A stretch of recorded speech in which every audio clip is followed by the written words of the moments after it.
SCAMPER is a technique used in product and service improvement. As it is a form of brainstorming, it is often credited to Alex Osborn. Whilst he came up with many of the questions used in the technique, the mnemonic was actually developed by Bob Eberle.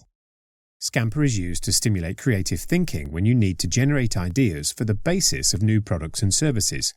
It can be combined with visual techniques such as mind mapping to brainstorm your ideas and encourage critical thinking. Whilst used mainly for generating product improvement ideas, helping you to understand where you can innovate and improve existing products and services, SCAMPER can also be used to improve operational processes, helping teams to explore various work arrangement possibilities. The technique involves asking a series of questions around the 7 actions of substitute, combine, adapt, modify, put, eliminate, and reverse. Before using SCAMPER, it is useful to identify the attributes of the existing product that you want to improve. Work with your team to brainstorm the features, assets, and properties of the item. This will provide focus when searching for alternative uses. Having identified your product attributes, you can now apply SCAMPER to the product as a whole, or by taking each attribute individually to consider how it might be improved.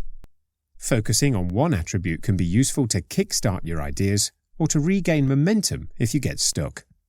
Next, ask questions about the product using the 7 SCAMPER categories. The questions should be used to provoke thinking, using brainstorming techniques to generate ideas. What can we substitute? Can we use this product somewhere else, or as a substitute for something else? What will happen if we change our feelings or attitude towards this product?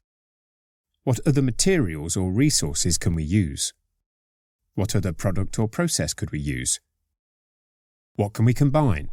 Could we merge this with something else to create a new product? What if we combine the purpose of the product with something else? Could we combine our resources to create a new approach to this service? Could we blend materials? Could we adapt this product to serve another purpose or use?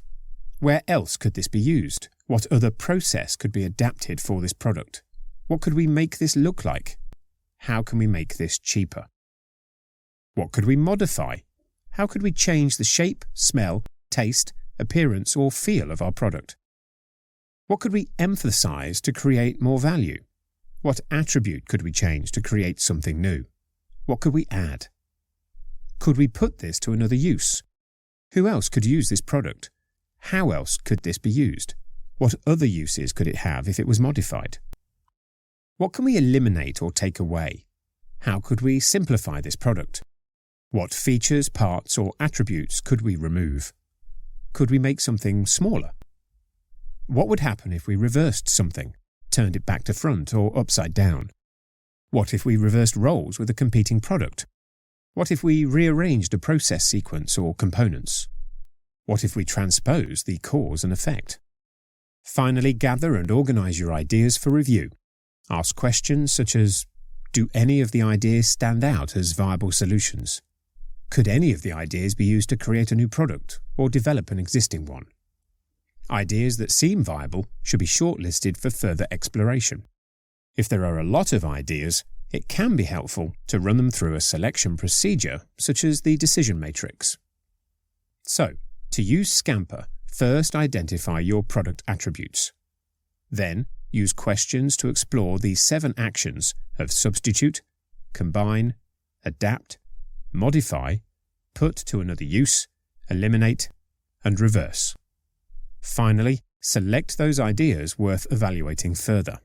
The time invested in exploring and developing your ideas should be proportionate to the expected value of the idea, considering the expected demand, product lifespan, profitability, and marketability of the idea.